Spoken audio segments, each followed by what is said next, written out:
Hello hi friends, welcome to Divi channel. First time కనుక video చూసినట్లయితే ఒక like చేయండి, సబ్స్క్రైబ్ చేసుకోండి. ఈరోజు రవ్వ చేపలతో చేపల పులుసు చేస్తున్నాను. ముందుగా రవ్వ చేపలతో చేపల పులుసు చేయడానికి గ్యాస్ పైన బాండి పెట్టి వేడెక్కిన తర్వాత ఆయిల్ వేసుకోవాలి. ఆయిల్ వేడెక్కిన తర్వాత కట్ చేసిన ఆనియన్స్ని వేసుకోవాలి. ఆనియన్స్ని ఆయిల్లో కొద్దిసేపు ఫ్రై చేసుకోవాలి. ఆనియన్స్ ఫ్రై అయిన తర్వాత 2-3 పచ్చిమిర్చి చీలికలను వేసుకోవాలి. వీటిని కూడా కొద్దిసేపు ఫ్రై చేసుకోవాలి. ఇవి బాగా ఫ్రై అయిన తర్వాత పావు స్పూన్ పసుపు, 1 స్పూన్ కారం, హాఫ్ స్పూన్ సాల్ట్ వేసుకొని బాగా కలుపుకోవాలి. అలాగే కొంచెం చింతపండు రసాన్ని కూడా యాడ్ చేసుకోవాలి. చింతపండు రసం యాడ్ చేసిన తర్వాత చిక్కగా ఉంటుంది, అందుకోసమని వాటర్ని కూడా యాడ్ చేశాను.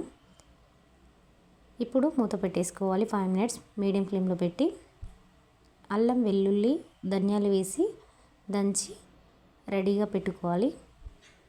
ఇది పక్కన పెట్టేసుకొని మూత తీసి మరొకసారి కలిపేసుకొని ఇప్పుడు ఇందులోకి చేప ముక్కల్ని యాడ్ చేసుకోవాలి. చేప ముక్కల్ని పులుసులో కరెక్ట్గా సెట్ చేసుకోవాలి, పులుసులో మునిగేలాగా. ఇలా సెట్ చేసుకొని మనం దంచి రెడీగా పెట్టుకున్న అల్లం, వెల్లుల్లి, ధనియాలని వేసి పేస్ట్ని వేసి మూత పెట్టేసుకోవాలి. 5 మినిట్స్ తర్వాత మూత తీసి కొంచెం జీలకర్ర, మెంతుల పొడి వేసి కలిపేసుకోవాలి. ముక్క విరగకుండా కలుపుకోవాలి.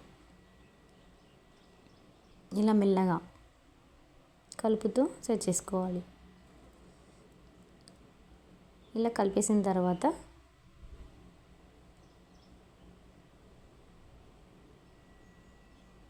మూత పెట్టేసుకోవాలి. ఒక 2 మినిట్స్. 2 మినిట్స్ తర్వాత మూత తీసి 1 స్పూన్ గరం మసాలా అలాగే కొత్తిమీరని కూడా వేసి కలిపేసుకోవాలి. గరం మసాలా ముక్కలకు పట్టేలాగా మొత్తం అంతా సెట్ చేసుకోవాలి. ఇలా సెట్ చేసేసి ఇంకొక 2 మినిట్స్ మూత పెట్టుకోవాలి. మీడియం ఫ్లేమ్లో పెట్టి 2 మినిట్స్ తర్వాత గ్యాస్ ఆఫ్ చేస్తే ఎంతో టేస్టీగా ఉండే రవ్వ చేపలతో చేపల పులుసు రెడీ అయిపోతుంది. చాలా అంటే చాలా బాగుంటుంది పులుసు. Thank you for watching.